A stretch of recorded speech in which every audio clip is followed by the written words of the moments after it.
Hello दोस्तों, आज की वीडियो में हम जो ईवीएस के क्लास 5th के 1 to 12 चैप्टर बचे हुए थे उनके बारे में डिस्कस करेंगे, उनके इम्पोर्टेंट पॉइंट्स के बारे में डिस्कस करेंगे।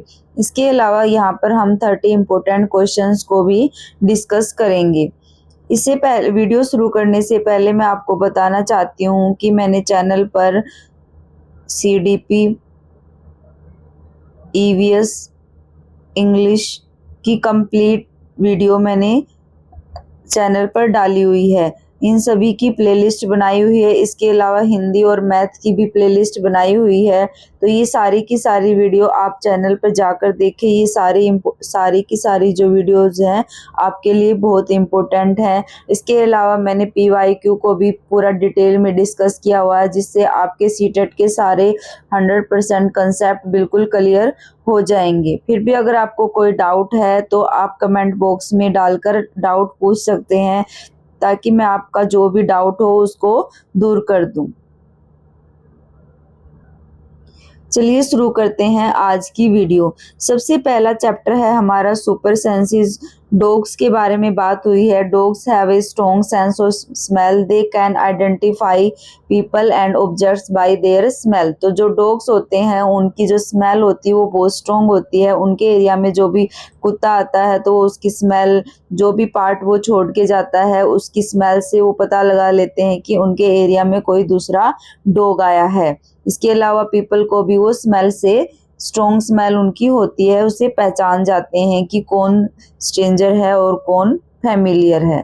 उसके बाद दूसरा पॉइंट है हमारा एंट्स का, जो कि चींटियां होती हैं। इनकी जो स्मेल ट्रेल्स होती हैं ये केमिकल सेंट छोड़ती जाती हैं, और हमने देखा है कि चींटियां कैसे लाइन में चलती हैं, क्योंकि इनके पीछे अपने केमिकल सेंट छोड़ के जाती हैं, जिससे एक एंट दूसरी एंट को फॉलो करती है।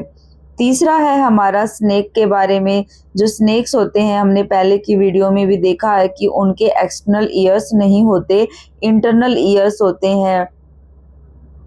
और इसके अलावा जो हमारे बर्ड्स होते हैं उनके भी इंटरनल ईयर होते हैं, उनके बाहरी कान नहीं होते, दो छोटे छोटे छेद होते हैं और उनके ऊपर फीदर्स होते हैं। और बर्ड्स के अलावा स्नेक है हमारा लिजर्ड, फ्रॉग, ये सभी हमने पिछली वीडियो में डिस्कस किए थे। Snake have sense, they sense vibration through their body and jaw। तो उनके आसपास जो भी घटना होती है उसको वो अपनी बॉडी से सेंस करते हैं, क्योंकि उनके पास एक्सटर्नल ईयर्स नहीं होते हैं। ये चीज़ें हमें सांप के बारे में ध्यान रखती हैं कि उनके सराउंडिंग में जो भी वो होता है वो अपनी बॉडी से सेंस करते हैं और उनके जबड़े से, जां से सेंस करते हैं। नेक्स्ट है हमारा स्नेक चार्मर स्टोरी, जिसमें कालबेलियाज एक कम्युनिटी है जो कि स्नेक चार्मिंग का काम करती है।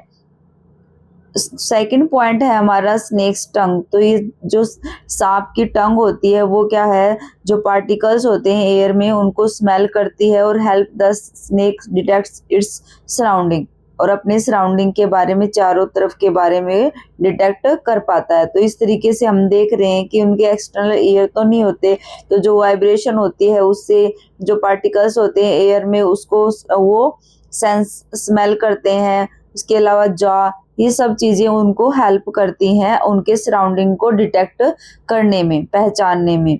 तीसरा पॉइंट है snake do not actually dance to music. तो हम कई बार देखते हैं कि जो बीन की आवाज होती है उसको सुन के स्नेक आ जाते हैं, तो एक्चुअली वो म्यूजिक पे डांस नहीं करते, वो फॉलो करते हैं मूवमेंट ऑफ स्नेक चार्मर। जो स्नेक चार्मर इस तरीके से अपनी बीन्स को मूवमेंट करवाता है, उस मूवमेंट के अकॉर्डिंग वो डांस करते हैं, ना कि म्यूजिक के अकॉर्डिंग। ये चीजें हमें ध्यान रखनी है स्नेक के बारे में, सांप के बारे में।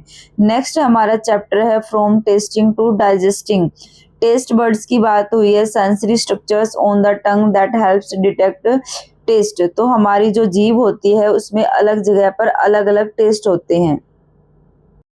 जो आगे का जो ये पार्ट होता है, यहाँ पे कई देखते हैं कि हम मीठी चीज़ों के लिए होता है कि स्वीट के लिए हमारा आगे का पार्ट होता है, साइड के जो पार्ट होते हैं ये दोनों ही हमारे साल्ट के लिए यूज होते हैं। और उसके बाद हमें ये सार खट्टी चीज़ों का एहसास करवाते हैं, ये वाला पार्ट। और जो सबसे लास्ट पार्ट होता है ये वाला हमारा, ये हमें कड़वापन, देखते हैं कई बार कोई चीज़ अंदर बिल्कुल गले के पास चली जाती है, तब हमें पता चलता है कि वो कड़वी थी। तो जो बीटर का होता है हमारा, ये लास्ट वाला होता है, सबसे आगे वाला हमारा मीठे के लिए होता है, ये नमकीन के लिए, और उसके बाद ये खट्टी चीज़ों के लिए टेस्ट बड्स होते हैं। नेक्स्ट हमारा पॉइंट है digestion begins in the mouth. Mouth से शुरू होता है हमारा digestion. Chewing breaks food into smaller pieces and saliva begins digestion. तो जो सलाइवा होती है, हमारी लार होती है, वो डाइजेशन में हेल्प करती है। मुंह से हमारा डाइजेशन शुरू होता है, और कैसे, फूड को स्मॉलर पीसेस में तोड़कर। नेक्स्ट है सलाइवा मेक्स फूड मॉइस्ट बना देती है, उसको नमी लेकर आती है। खाने के अंदर कंटेन एंजाइम होते हैं that begin digestion of starch, जो कि फूड होता है हमारा, जो स्टार्च होता है उसको डाइजेस्ट करने में हेल्प करते हैं। जो हमारी लार होती है वो सलाइवा, और उसमें क्या होते हैं, एंजाइम्स होते हैं। तो हमें यहाँ पे मेनली याद रखना है कि जो सलाइवा होती है वो हमें हमारे भोजन को मॉइस्ट देती है और एंजाइम्स देती है। और जो डाइजेशन होता है माउथ से शुरू होता है। टेस्ट बड्स के बारे में हमें ध्यान रखना है। नेक्स्ट है हमारा मैंगो राउंड द ईयर। इसमें फर्स्ट पॉइंट है फूड प्रिजर्वेशन। तो जो मेनली ये चैप्टर हमारा फूड प्रिजर्वेशन के बारे में है। फूड प्रिजर्वेशन का मतलब है कि जो खाना है उसका संरक्षण, कैसे उसको खराब होने से बचाया जा सकता है। मेथड यूज टू प्रिवेंट और स्लो फूड स्पॉइलेज, ताकि खाना खराब ना हो, या खराब हो तो थोड़ा टाइम के बाद हो, तुरंत खराब ना हो। उसके लिए क्या क्या मेथड अपनाए जा सकते हैं। पहले ड्राइंग का मेथड, कि कुछ चीज़ें हैं उनको सुखा दिया जाता है ताकि वो खराब ना हो, क्योंकि उनका अंदर का जो मॉइस्चर होता है वो जल्दी उसको खराब कर देता है, नमी, इसीलिए उसका मॉइस्चर को सुखा दिया जाता है, और जिससे कि है भोजन लंबे टाइम तक सुरक्षित रहता है। मॉइस्चर में क्या होता है, और माइक्रो ऑर्गेनिज्म का जन्म हो जाता है जो कि वो उसको खराब कर देते हैं। तो पहला जो हमारा तरीका है भोजन को संरक्षण करने का, ड्राइंग है, सुखाना। दूसरा है पिकलिंग।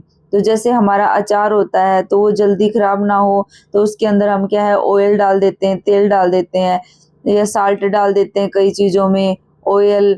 तो इस तरीके से पिकलिंग कर दी जाती है ताकि फूड लंबे टाइम तक चले। तीसरा है हमारा रेफ्रिजरेशन। उनको क्या है, फ्रीज में रख दिया जाता है। जैसे मिल्क होता है हमारा, वो खराब ना हो, तो इसके लिए हम उसको दूध को फ्रीज में रख देते हैं।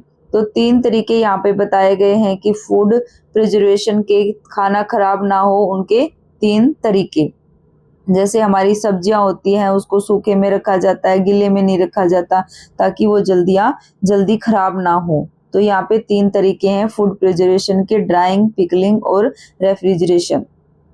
नेक्स्ट है हमारा seeds and seeds. Seed dispersal होता है। सीड एक जगह से दूसरी जगह पर कैसे जाते हैं, वो हमारा सीड डिस्पर्सल होता है। Movement of seeds away from the parent plant. तो जो भी प्लांट होता है उससे दूसरी जगह पर कैसे सीड चले जाते हैं। कई बार हम देखते हैं कि पौधे अपने आप ही उग जाते हैं, तो उसके पीछे क्या कारण होता है, उसके पीछे सीड डिस्पर्सल ही होता है। तो किस किस तरीके से होता है, पहला हमारा विंड, हवा के साथ चले जाते हैं। दूसरा एनिमल, जैसे कि कोई भी प्लांट है उसके नीचे से कोई एनिमल गुजर रहा है तो वो उसके ऊपर गिर जाते हैं और फिर वो दूसरी जगह पर नीचे गिर जाते हैं।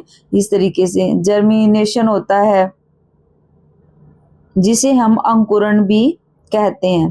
तो जो किसी भी सीड्स का प्लांट के अंदर, न्यू प्लांट के अंदर ग्रो हो जाना, यानी कि सीड का किसी भी प्लांट के अंदर चेंज हो जाना, जर्मिनेशन होता है, अंकुरण होता है। तो ये एक प्रोसेस होती है कि कोई भी सीड है वो प्लांट के अंदर जब ग्रोथ कर देता है तो उसको जर्मिनेशन कहते हैं, अंकुरण कहते हैं। जर्मिनेशन नीड्स किस चीज़ों की जरूरत होती है, वाटर, एयर, सुटेबल टेम्परेचर। तो हमें पता ही है कि सीड्स को ग्रोथ के लिए वाटर, एयर और स्टेबल टेम्परेचर की जरूरत होगी। नेक्स्ट है हमारा every drop counts. Johad, johad किसको बोलते हैं हम, a traditional structure use to collect and store rain water specially in Rajasthan.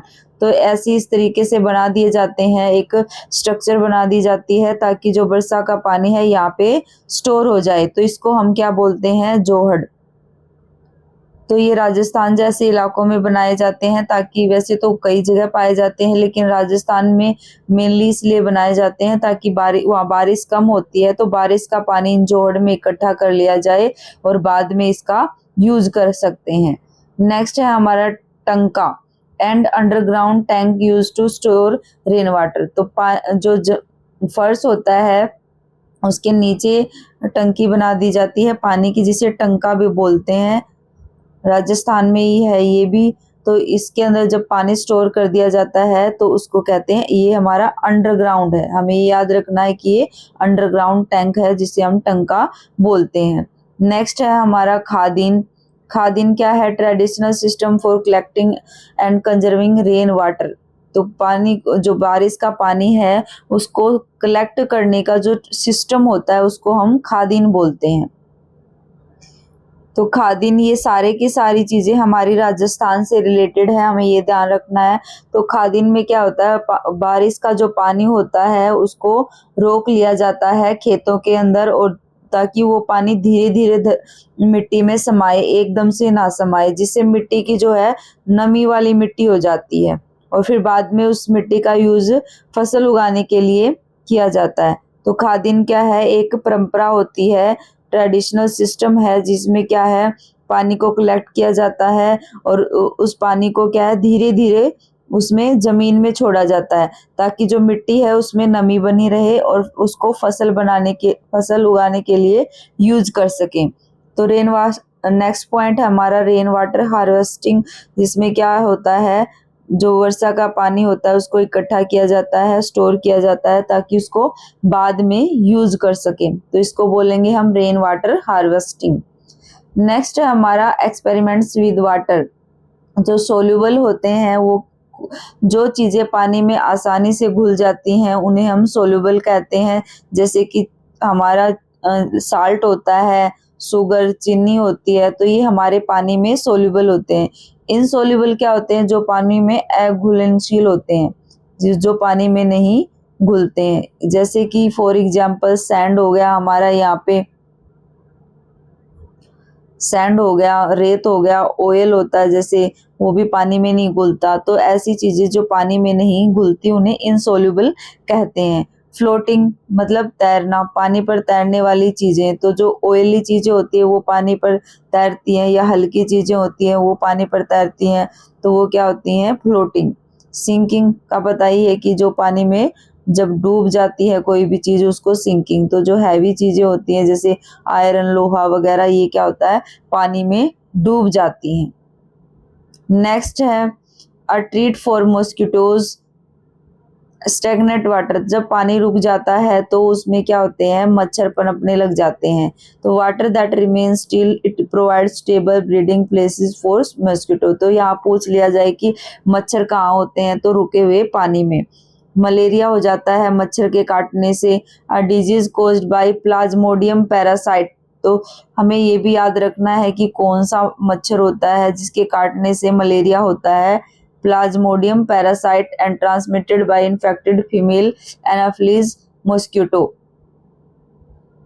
तो यहाँ पे जो फीमेल एनाफिलीज होती है, फीमेल एनाफिलीज, मादा जो एनाफिलीज होती है मच्छर, वो क्या होती है, प्लाज्मोडियम पैरासाइट को ह्यूमन बॉडी में छोड़ देती है और जिसके कारण क्या है, मलेरिया ह्यूमन को हो जाता है।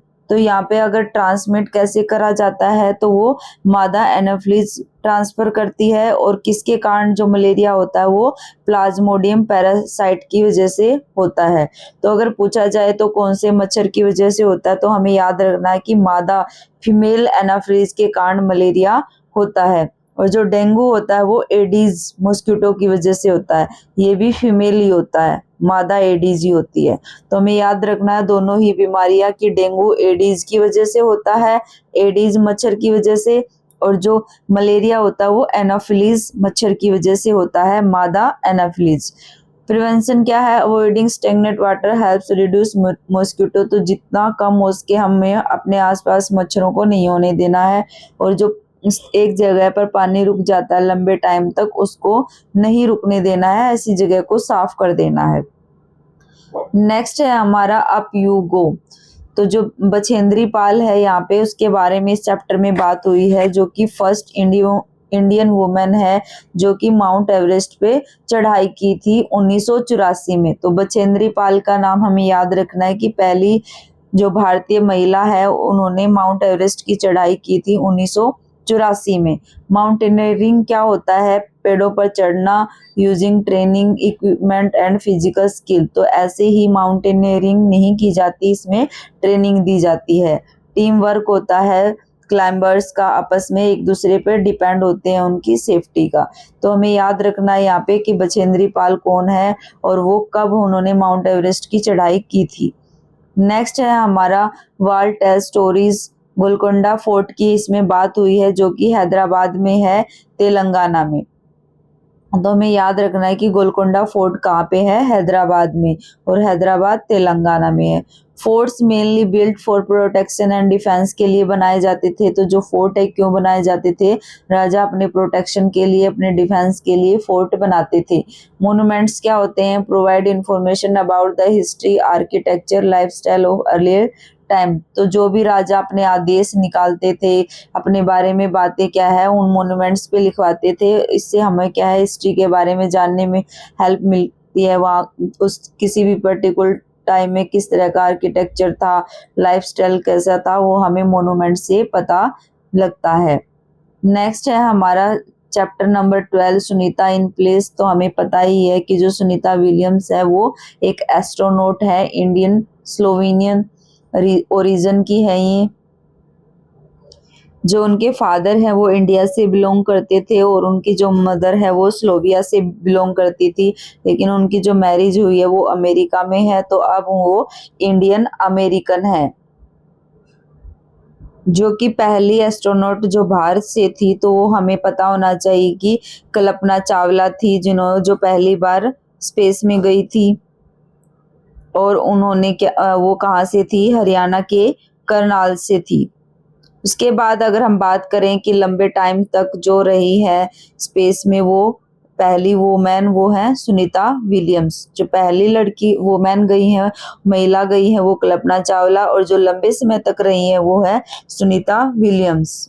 चैप्टर के अकॉर्डिंग हमें याद रखना है कि सुनीता विलियम्स क्या है? एक एस्ट्रोनॉट है। माइक्रो ग्रेविटी की बात यहाँ पे हुई है। Very weak apparent gravity in orbit causing astronauts and objects to appear to float. तो हम कई बार देखते हैं कि जो जब स्पेस में जाते हैं तो वहाँ की फोटो देखते हैं तो वो फ्लोट करते हुए, तैरते हुए नजर आते हैं, क्योंकि वहाँ पे जो ग्रेविटी होती है वो बहुत कम होती है। जो वहाँ का गुरुत्व बल होता है वो बहुत कम होता है एज कंपेयर टू अर्थ। इसीलिए वहाँ पे जो एस्ट्रोनॉट जाते हैं वो तैरते हुए नजर आते हैं, फ्लोट करते हुए नजर आते हैं। स्पेस स्टेशन क्या है? A space craft where astronaut can live and work for extended period. तो वहाँ पे एक स्पेस स्टेशन बनाया हुआ है जहाँ पे सारे के सारे स्पेस क्राफ्ट रुकते हैं और वहाँ पे एस्ट्रोनॉट रहते हैं अपने एक्सटेंडेड पीरियड्स के लिए। नेक्स्ट चैप्टर है हमारा व्हाट इफ इट फिनिशेस। अगर सब कुछ खत्म हो जाए तो क्या होगा? फॉसिल फ्यूल्स की यहाँ पे बात हुई है कि फॉसिल फ्यूल्स क्या होते हैं, जिनको बनने में लाखों वर्षों का टाइम लग जाता है।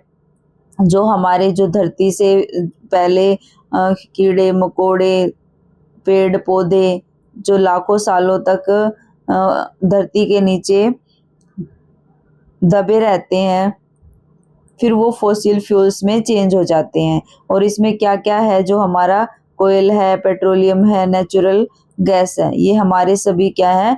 फॉसिल फ्यूल्स है। क्योंकि ये दबे हुए नीचे हमारे कीड़े मकोड़े, आदमी, पेड़ पौधे उनसे बनते हैं, इसलिए इनको फॉसिल फ्यूल्स कहते हैं। इनको मिलियन ऑफ लाखों सालों का टाइम लग जाता है बनने में। तो इसलिए हमें ये साथ ही क्या है? रिन्यूएबल सोर्सेज होते हैं एनर्जी के, नॉन रिन्यूएबल होते हैं, अनवीनकरणीय, तो जिनको बनने में क्या है? लंबा टाइम लगता है। तो नेक्स्ट पॉइंट है हमारा नॉन रिन्यूएबल रिसोर्सेज, जिसकी अभी हमें बात करी है, जिसे हम अनवीनकरणीय स्रोत भी कहते हैं। तो जिनको बढ़ने में लंबा टाइम लगता है, resources that take extremely long to form and can be exhausted. तो लंबा टाइम बनने में लगता है और जल्दी एग्जॉस्ट हो जाते हैं, जैसे कि कोयल, पेट्रोलियम, डीजल, नेचुरल गैस, ये सब हमारे नॉन रिन्यूएबल रिसोर्सेज हैं। रिन्यूएबल रिसोर्सेज में क्या होता है, नवीनकरणीय स्रोत होते हैं जिनको बनने में कम टाइम लगता है।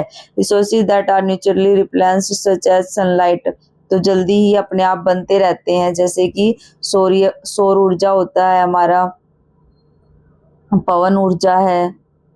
तो ये सब हमारे क्या है, रिन्यूएबल रिसोर्सेज होते हैं। Fuel conservation, using less fuel help conserve resources and reduce pollution. तो हमें क्या करना चाहिए, फ्यूल को बचाना चाहिए, फ्यूल कंजर्वेशन करना चाहिए। तो फ्यूल को बचाना, उसका अच्छे सिस्टमेटिक तरीके से यूज करना फ्यूल कंजर्वेशन कहलाता है।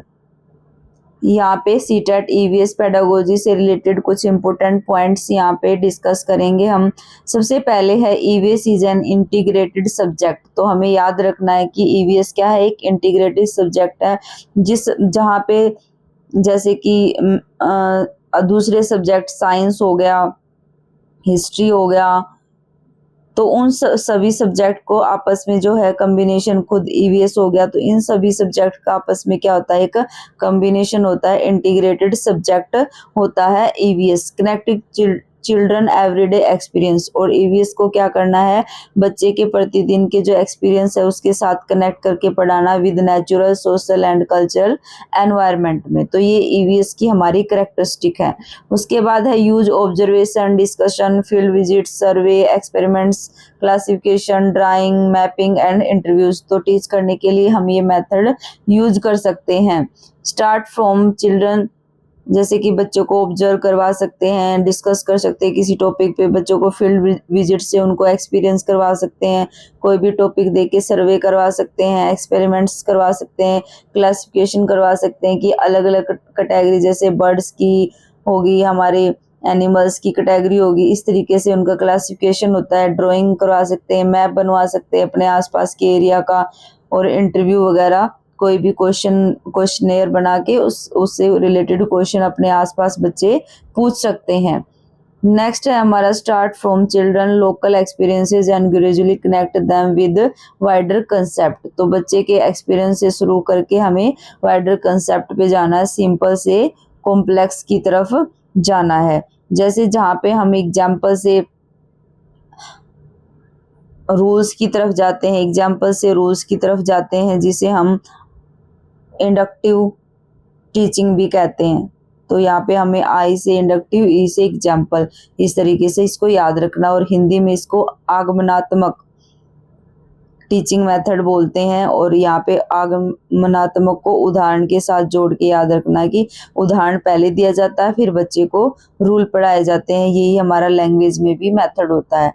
Assessment should include observation, activities, discussion, projects, written work, not only rote recall. बच्चे के रट्टाफिकेशन से उसका असेसमेंट नहीं करना, अलग अलग तरीके से उसको ऑब्जर्व करवा के या उसकी एक्टिविटी को देखकर, डिस्कशन, प्रोजेक्ट्स, वर्क देकर, इस तरीके से असेसमेंट हमें करना है बच्चे की ईवीएस लर्निंग का। चाइल्ड सेंटर होना चाहिए, एक्सपीरियंशियल एक्टिविटीज होनी चाहिए, preferred over lecture and memorisation की बजाय क्या है, बच्चे को एक्सपीरियंस देना चाहिए, उसको अपॉर्चुनिटी प्रोवाइड करनी चाहिए। चाइल्ड सेंटर हमारी पेडागोजी होनी चाहिए। इसके अलावा यहाँ चैप्टर में से जो कुछ इम्पोर्टेंट फैक्ट्स रह गए थे वहाँ पे डिस्कस किए गए हैं। पहला है बर्ड विजन।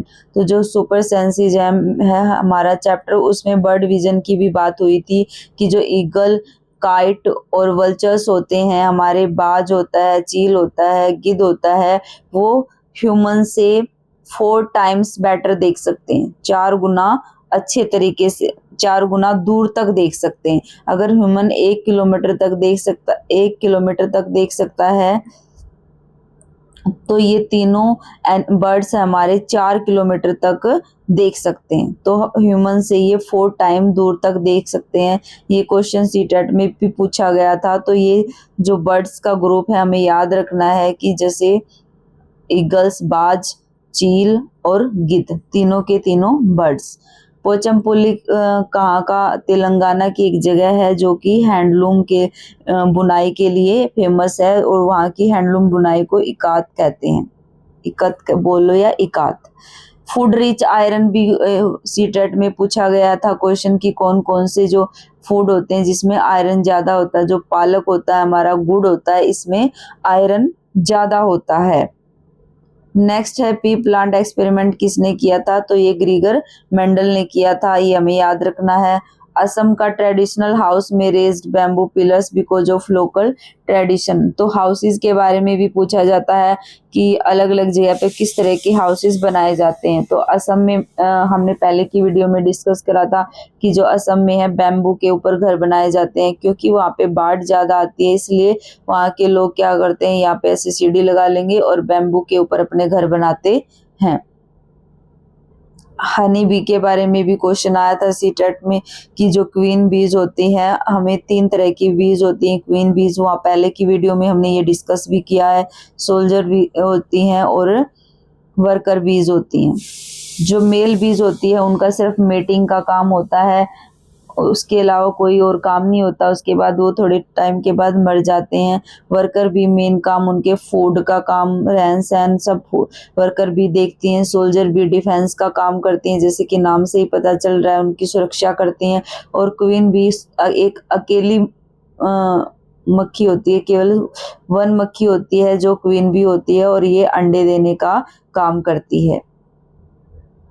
यहीं पर हमने करा कि बछेंद्री पाल कौन है? फर्स्ट वुमेन थी जो कि माउंट एवरेस्ट पे चढ़ाई की थी 1984 में। पिछले चैप्टर में कर्णम मल्लेश्वरी के बारे में आया था पिछले वीडियो में, तो उनके बारे में भी याद रखना है कि उनका जो है वेट लिफ्टिंग से रिलेट है, उन्होंने ओलंपिक में मेडल भी जीता था, और कब जीता था ये भी हमने वीडियो में डिस्कस किया है। हमें वो वीडियो अच्छे से देखनी है और उनको ध्यान में रखना। गोलकोंडा फोर्ट कहाँ है? हैदराबाद और तेलंगाना में है। ये सब चीजें हमने ऊपर डिस्कस की है। फॉसिल फ्यूल्स क्या होते हैं ये सब हमें पता होना चाहिए। अनवीनकरणीय स्रोत और नवीनकरणीय स्रोत क्या होते हैं।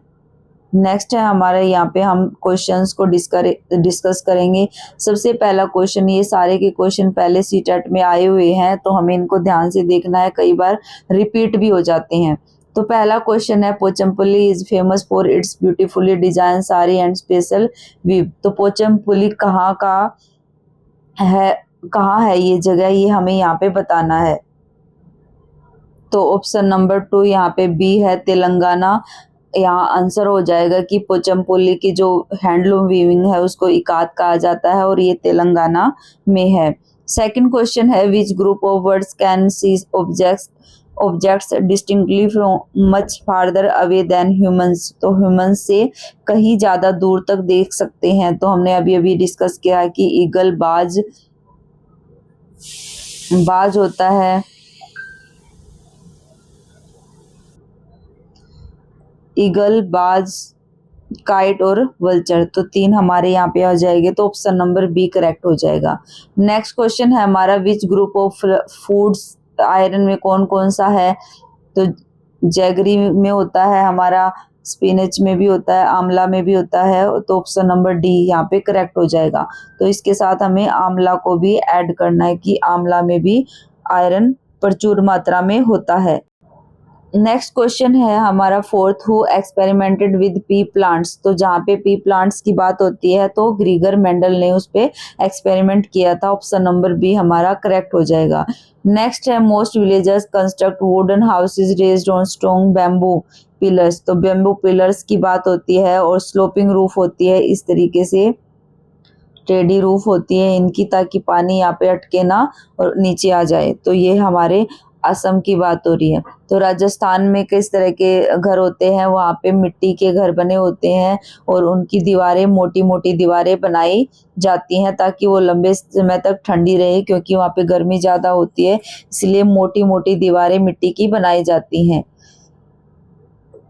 नेक्स्ट है हमारा question number 6, Pochampally chapter is mainly based on, तो किसके ऊपर बेस्ड है? Real places, fictional character, imaginary events या लेबोरेटरी एक्सपेरिमेंट्स। तो पोचमपल्ली है हमारा एक रियल प्लेस है, तो ऑप्शन नंबर 1 हमारा यहाँ पे करेक्ट हो जाएगा। पोचमपल्ली क्या है? यहाँ पे असल की जो जगह है वो उनके बारे में बात करी है। वहाँ का जो ट्रेडिशनल साड़ी वीविंग का कारोबार है उसको इकात कहा जाता है, ये हमें ध्यान में रखना है, और पोचमपल्ली तेलंगाना में है। नेक्स्ट है हमारा which sequence correctly represent some steps in growing onion crop, तो प्याज की जो क्रॉप होती है उसके लिए क्या क्या होता है? तो वीडिंग नहीं होती, सबसे पहले उसमें खुदाई की जाती है। हमें ये याद रखना है कि अनियन में, प्याज उगाने में सबसे पहले क्या की जाएगी? खुदाई की जाती है। तो डिगिंग होती है, सोइंग और वीडिंग। वीडिंग का मतलब होता है कि जो अनवांटेड प्लांट्स होते हैं, जो खरपतवार, जो ऐसे पौधे जो क्या होते हैं, एक्स्ट्रा हो जाते हैं, उनको निकालना, बाहर निकालना वीडिंग होता है। तो पहले जमीन को हल्का किया जाता है, उसको जो जमीन टाइट होती है उसको लूज किया जाता है, उसके बाद अनियन को उगाया जाता है, और जब उसमें क्या होता है, खरपतवार पैदा हो जाती है तो उनको निकाला जाता है, उसको हम वीडिंग कहते हैं। तो ऑप्शन नंबर सी हमारा करेक्ट हो जाएगा। नेक्स्ट क्वेश्चन है पोचमपल्ली किस चीज के लिए फेमस है? तो पोचमपल्ली हमारा इम्पोर्टेंट है कि PYQ 24 में भी पूछा गया, 21 में भी पूछा गया, तो हमें इसको अच्छे से ध्यान में रखना है। उसके तो इस चैप्टर को भी हमें अच्छे से रीड करके जाना है। तो हमने यहाँ पे डिस्कस किया है कि bright colour sari and special weaving के लिए पोचमपल्ली फेमस है, तो ऑप्शन नंबर बी हमारा यहाँ पे करेक्ट हो जाएगा। नेक्स्ट क्वेश्चन है हमारा the EVS syllabus is organised around the themes that are, तो अनरिलेटेड टू चिल्ड्रन, तो ये तो गलत हो जाएगा। Close to children everyday experience, तो बिल्कुल सही है। जो EVS का सिलेबस है वो बच्चे के एक्सपीरियंस के क्लोज होगा, तो ऑप्शन नंबर बी हमारा करेक्ट हो जाएगा। नेक्स्ट क्वेश्चन है हमारा which is a child centre strategy for teaching EVS, lecture नहीं है, डिस्कशन हो सकता है, डिक्टेशन नहीं, मेमोराइजेशन नहीं, तो यहाँ पे सबसे स्ट्रॉन्ग आंसर हमारा डिस्कशन है। तो डिस्कशन क्या है? एक चाइल्ड सेंटर स्ट्रेटेजी है। डिस्कशन, डिक्टेशन में भी क्या है, टीचर डिक्टेशन बोलता है, अपने अकॉर्डिंग बोलता है, लेकिन डिस्कशन में बच्चे अपने अकॉर्डिंग अपने विचारों को एक्सप्रेस करते हैं। नेक्स्ट क्वेश्चन है हमारा a zoo field trip is most useful when it help children only memorise नहीं, relate concept and develop process skill, तो बिल्कुल सही है। जब कंसेप्ट के साथ रिलेट करके जू की फील्ड ट्रिप कराई जाती है तो बच्चे के अंदर उसकी जो है डेवलपमेंट, ऑब्जर्वेशन की जो है ऑब्जर्वेशन की स्किल डेवलप होगी, तो इस और बच्चे का जो कंसेप्ट भी वो भी स्ट्रॉन्ग होगा। नेक्स्ट क्वेश्चन है हमारा ऑप्शन नंबर बी हमारा करेक्ट हो जाएगा यहाँ पे। नेक्स्ट क्वेश्चन है हमारा which is the best example of active learning, active learning में क्या होगी? चाइल्ड सेंटर होगी, बच्चे पे फोकस होगा।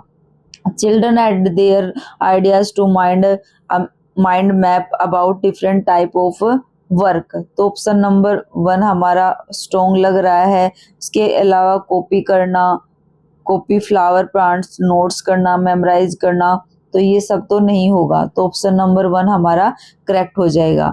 नेक्स्ट क्वेश्चन है हमारा विच स्टेटमेंट अबाउट हनीबीज के बारे में कौन सी स्टेटमेंट करेक्ट नहीं है? तो नोट वाला के साथ हमें जाना है, गलत वाले के साथ। मोस्ट बीज इन ए हाइव आर वर्कर बीज, बिल्कुल सही है, ज्यादा वर्कर बीज सबसे ज्यादा होती हैं। There are only a few male bees, कुछ ही मेल बीज होती हैं, बिल्कुल सही है। There is one queen bee होती है जो कि अंडे देने का काम करती है। Mail bees are the main worker, तो नहीं, तो मेन बी वर्कर नहीं होती बल्कि वर्कर्स भी होती हैं, वही क्या काम करती हैं? वर्क का काम करती हैं, तो मेल बीज वर्कर्स का काम नहीं करती, तो ऑप्शन नंबर डी हमारा यहाँ पे आंसर हो जाएगा। क्योंकि नोट वाला पूछा है तो कांटे वाला हमारा आंसर हो जाएगा। नेक्स्ट है हमारा which of the following are functions of roots, roots के क्या क्या फंक्शन होते हैं? जड़ के क्या काम होते हैं? सपोर्ट देना, स्टोर करना फूड को, ऑब्जर्व करना, water and mineral, all of the above, तो ऑप्शन नंबर डी हमारा करेक्ट हो जाएगा। नेक्स्ट है हमारा which two places are important crude oil producing areas, तो कौन कौन से एरिया है जो हमारे इंडिया में क्रूड ऑयल प्रोड्यूस करते हैं? तो गुजरात यहाँ पे करता है, बिल्कुल सही है, लेकिन तमिलनाडु भी करता है, बिल्कुल सही है। बॉम्बे हाई भी करता है, वेस्ट बंगाल नहीं करता, बिहार नहीं, पंजाब भी नहीं, केरला और उड़ीसा भी नहीं। तो ऑप्शन नंबर ए हमारा यहाँ पे करेक्ट हो जाएगा। तो यहाँ पे जो 15 क्वेश्चन है, यहाँ पे गुजरात में ऑयल प्रोड्यूस होता है, तमिलनाडु में नहीं होता, बॉम्बे हाई में भी होता है, वेस्ट बंगाल में भी होता है, बिहार में नहीं है। यहाँ पे एक ऑयल रिफाइनरी है बिहार में, बरौनी में है, बरौनी में। तो ऑयल रिफाइनरी तो है, लेकिन क्रूड ऑयल प्रोड्यूसिंग में नहीं आएगा, तो केरला और उड़ीसा भी नहीं आएगा। तो ऑप्शन नंबर बी हमारा यहाँ पे करेक्ट हो जाएगा। तो हमें 3 स्टेट हमें याद रखने हैं कि गुजरात, बॉम्बे हाई, वेस्ट बंगाल। तो ये हमारी क्रूड ऑयल प्रोड्यूसिंग एरियाज हैं। तो ऑप्शन नंबर बी यहाँ पे करेक्ट हो जाएगा। नेक्स्ट क्वेश्चन है हमारा, and generally find food by following. तो हमने यहाँ पे डिस्कस किया था कि स्मेल ट्रेल्स होती है जिसके थ्रू वो अपने फूड को तक पहुंचती है। तो ऑप्शन नंबर बी हमारा करेक्ट हो जाएगा। नेक्स्ट क्वेश्चन है हमारा, snakes do not have. Snakes का क्या नहीं होता? आईज नहीं होते, टंग, एक्सटर्नल ईयर्स, और तो यहाँ पे हमने डिस्कस किया कि स्नेक के क्या नहीं होते? एक्सटर्नल ईयर्स नहीं होते, बाहरी कान नहीं होते स्नेक के। नेक्स्ट क्वेश्चन है हमारा, which method helps preserve food by removing moisture. जिसमें नमी को बाहर निकाल दिया जाता है, तो वो सुखाने के बाद ही निकलेगी नमी। तो ऑप्शन नंबर ए करेक्ट हो जाएगा, ड्राइंग। नेक्स्ट क्वेश्चन है, सीड्स विद हुक्स और spines are generally dispersed by. जिसमें हुक और स्पाइन्स होते हैं, तो ऑप्शन नंबर बी हमारा यहाँ करेक्ट हो जाएगा, एनिमल्स। क्यों? क्योंकि ये क्या है, ये चिपक के चले जाते हैं उनके साथ, एनिमल्स के साथ। तो ऑप्शन नंबर बी यहाँ हमारा करेक्ट हो जाएगा। ऐसे सीड्स जिसमें हुक्स होते हैं वो एनिमल्स के साथ एक जगह से दूसरी जगह पे डिस्पर्स हो जाते हैं। नेक्स्ट है हमारा, विच सब्सटेंस इज सोल्यूबल। तो पानी में घुलने वाला सब्सटेंस कौन सा है इनमें, ये हमें बताना है। सैंड नहीं होता, साल्ट होता है, स्टोन नहीं, सारडस्ट नहीं। तो हमारा साल्ट यहाँ पे आ जाएगा, ऑप्शन नंबर बी, ये पानी में घुलनशील होता है।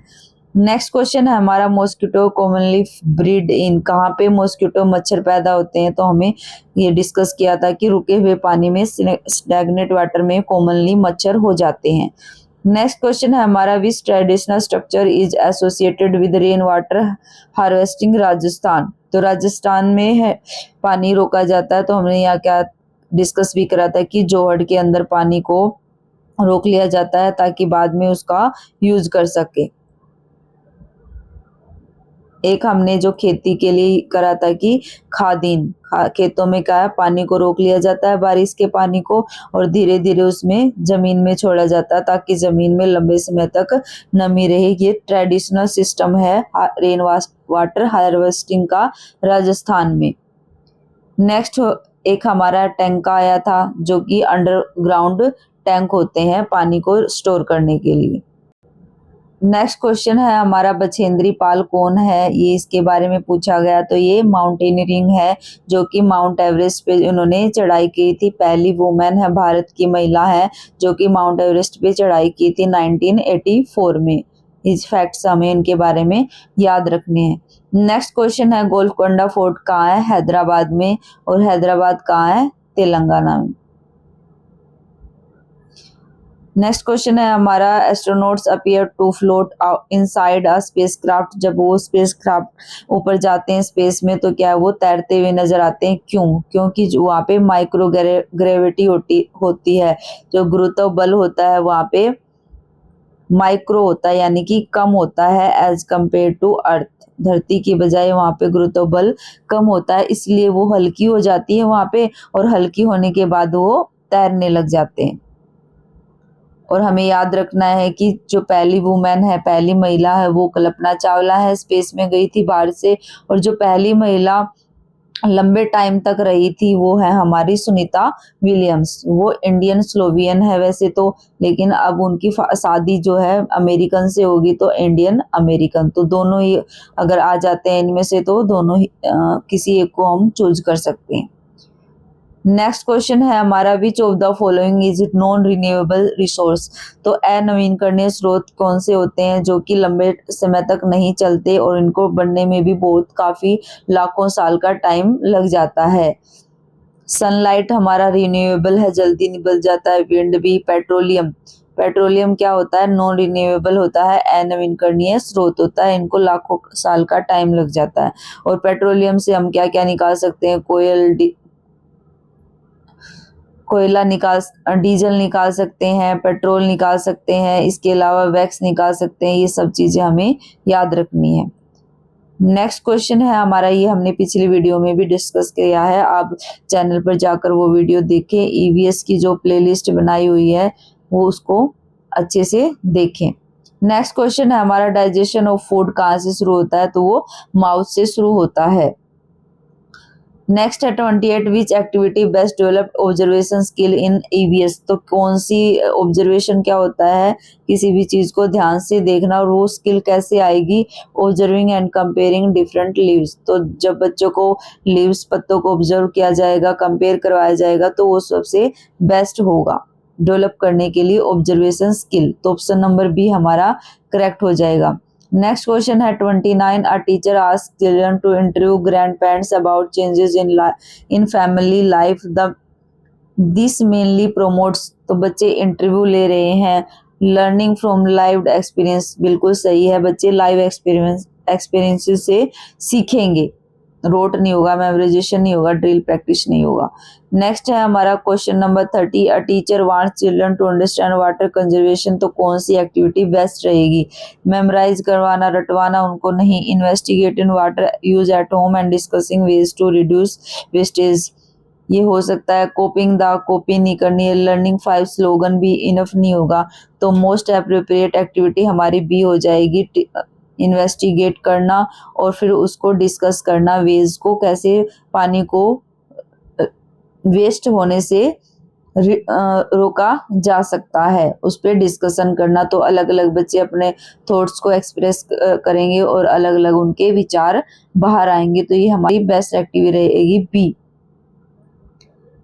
तो इस तरीके से यहाँ पे हमने इम्पोर्टेंट 30 क्वेश्चंस को डिस्कस किया, कुछ फैक्ट्स को डिस्कस किया जो कि ईवीएस में पूछे जाते हैं, वो फैक्ट्स हमने यहाँ पे डिस्कस किए। तो दोनों ही वीडियो हमारी इम्पोर्टेंट है। इसके अलावा जो पीवाईक्यू डिस्कस किए हुए हैं मैंने, वो भी वीडियो देखें, ताकि जो कंसेप्ट रह जाते हैं वो पीवाईक्यू के थ्रू आपके बिल्कुल क्लियर हो जाएं। अगर आपको वीडियोस पसंद आ रही हैं तो वीडियो को लाइक करें, चैनल को सब्सक्राइब करें। Thank you.